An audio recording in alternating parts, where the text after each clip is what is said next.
after leaving for so many years and coming back and seeing what DC is like now, is it about the same, better, or worse?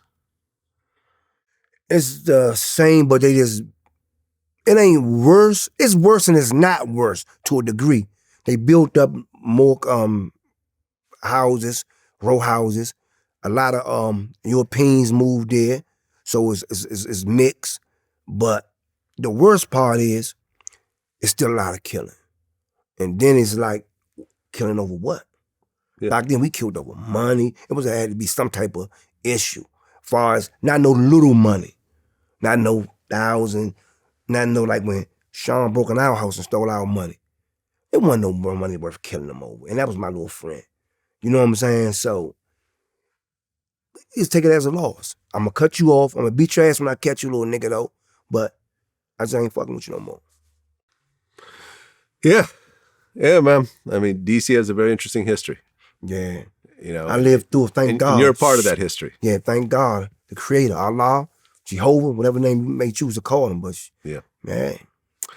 Well, here's the Christ, man. I appreciate you coming in and sharing your story. I feel that, you know, the paid in full story and everything associated with it has endured so many years. Mm-hmm. And I feel like the DC part of that story is something that hasn't been fully explored. It haven't. I'm trying to get it. I'm trying to get it out there. You know somebody?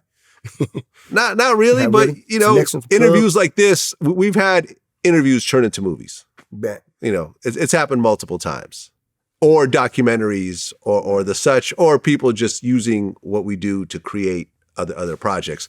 So, you know, us putting it out there, I think will potentially trigger certain things and so forth, because it's a hell of a story that you were right in the middle of. So I appreciate you coming in, man, and you know, just hope the best for you.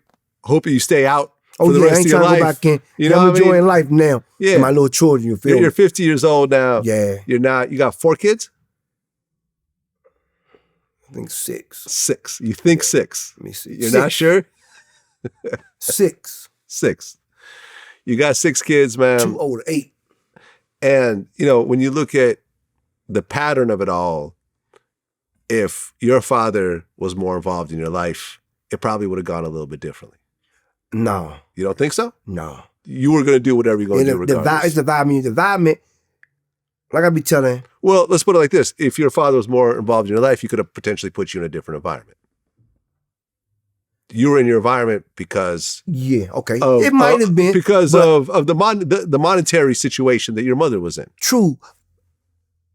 It depends on, if I was never there, yeah. But once I was there, it would happen like 10 years old, it probably been too late. You feel me? It would have been too late.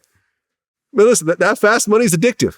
Yeah, the lifestyle. You know what I mean? I've dabbled in it at some point. It's addictive and it's fast and it's easy and you ain't got to work for it. And you don't have to you don't have to show up and get promoted. You want to do. You know, it's not a lot of work. At all. You know, it's a lot of work, but it's not. It's not. People think it's a lot of work. You got to keep a gun on you. Got to make sure nobody following you, going in your house. It's a lot of work to a degree. Yeah. And you were shot how many times? I got shot over the years?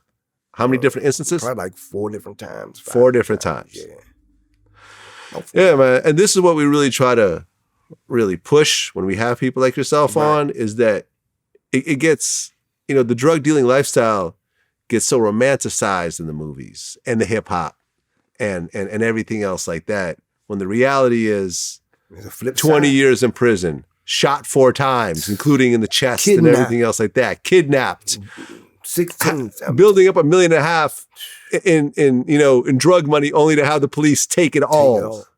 One day, you know, having your best friends murdered, having to go to their funerals at 20-something years old, and you know, I mean, having to look at their mothers and fathers and them looking at you, going like, you had, you know, you didn't have something to do with this, but you're part of this whole thing, and you know, we have to look at you knowing that, you know, we have this child that's gone right now. So, like I said, man, I appreciate you coming in. Wish you all the best and looking forward to some more projects from you, man. All right, thanks, man. Be a shout out to my page, man. Go ahead. Is the Christ at YouTube, DC Finest Gangster. My IG is the same, Is the Christ, DC Finest Gangster. My Facebook page is my real government name that my mother named me, Harold Jackson, but I'm on there. It's private. My Instagram is open. All the rest of my page is open. So hit me up, like that subscribe button, and y'all take it easy. Yeah. I And your appreciate name, Ears the Christ, was originally Spock Ears. My original name was Spock Ears, yeah. Because you have big ears? You had pointy ears like Dr. Spock. Right. So my old dude named Earl gave me the name Spock Ears. Yeah. And it got changed to Ears the Christ? It got changed from Spock Ears to Ears. And then E. Then I changed it when I got conscious. And I changed my own name to Ears the Christ. Christ ain't nothing but a Greek word for anointed.